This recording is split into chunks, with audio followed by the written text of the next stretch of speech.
Welcome back to the deep dive. We're wrapping up our exploration of Daniel Kahneman's Thinking Fast and Slow. And, one thing that I've been thinking about is how we can really tell the difference between genuine expertise and just someone who sounds confident but might not actually know what they're talking about. That's such a good question, especially in today's world Yeah, where we're constantly bombarded with information from all sides. right. And Kahneman actually, he makes this distinction between true experts, Okay. those who have developed deep knowledge and skills through years of practice and feedback, and those who simply project an aura of authority.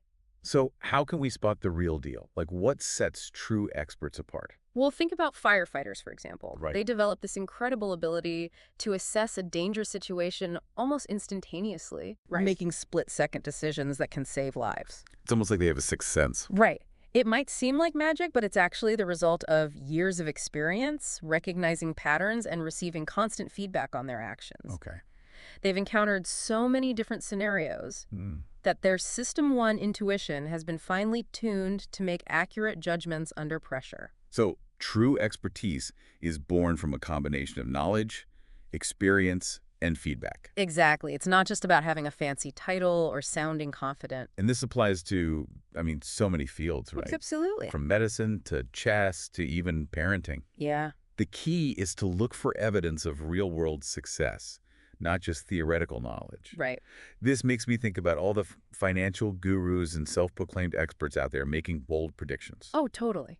Just because they sound confident doesn't mean they have a crystal ball. Right. That's why it's so important to be skeptical, to ask questions. Yeah. And to look for a track record of accurate predictions before blindly following anyone's advice. Yeah, it's almost like you need a mental checklist. What's Mhm. their experience? What's their track record? Mm-hmm. And does this field even lend itself to accurate predictions? Absolutely. And Kahneman actually argues that true expertise is more likely to emerge in fields that are relatively stable and predictable, Okay. where the rules are clear and the feedback is consistent. So like chess or firefighting, where there's a clear cause and effect, Exactly. a right and wrong way to do things. Right. But what about fields like economics or politics? Mm-hmm. Things are constantly changing, and the outcomes are often unpredictable. Right, and those are the areas where we need to be especially wary of anyone claiming to have all the answers. Yeah. The more complex and unpredictable the domain, the harder it is to develop reliable expertise. It's a good reminder to stay humble, even when we're dealing with experts. Right. We should be questioning, evaluating, and thinking for ourselves. Absolutely. Now, speaking of thinking for ourselves, let's talk about another practical takeaway from thinking fast and slow.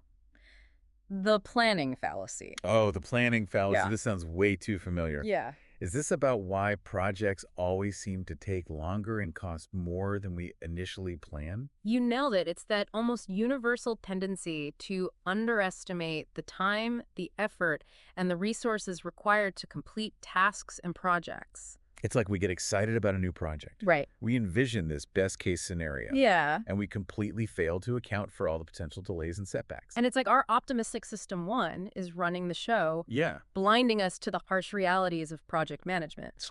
And Kahneman suggests that this bias actually stems from our tendency to focus on our own specific plans and intentions, Okay. while ignoring the base rate, the statistical probability of similar projects going over budget or over time. So we need to stop relying on our overly optimistic internal narrative and start looking at the data, the cold, hard facts about how these things actually play out in the real world. He calls this taking an outside view. Instead of just focusing on our own project and our own rosy projections, we need to look at similar projects Yeah. and consider the statistical likelihood of things going wrong. It's like if you're planning a kitchen renovation. Instead of just accepting your contractor's optimistic timeline, you should also research how long similar renovations typically take and factor in some potential delays. Exactly. By grounding our predictions in reality, we can create more realistic plans and avoid those frustrating and costly overruns. So next time we're feeling overly confident about our ability to meet a deadline or stick to a budget, we should step back and ask ourselves, Yeah. what does the outside view tell us about the true probability of success?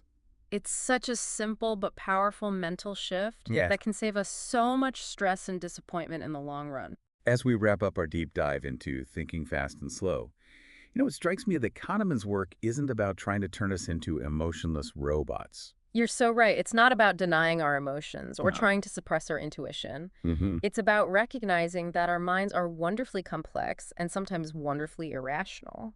And that those irrationalities are part of what makes us human. Exactly. The key is to be aware of our cognitive biases, to understand their influence, and to develop strategies for mitigating their negative effects. Hmm. It's about using both System 1 and System 2, our intuition and our logic, Yeah. in a way that allows us to make the best possible choices. So the takeaway from our deep dive into thinking fast and slow isn't to become cold, calculating machines.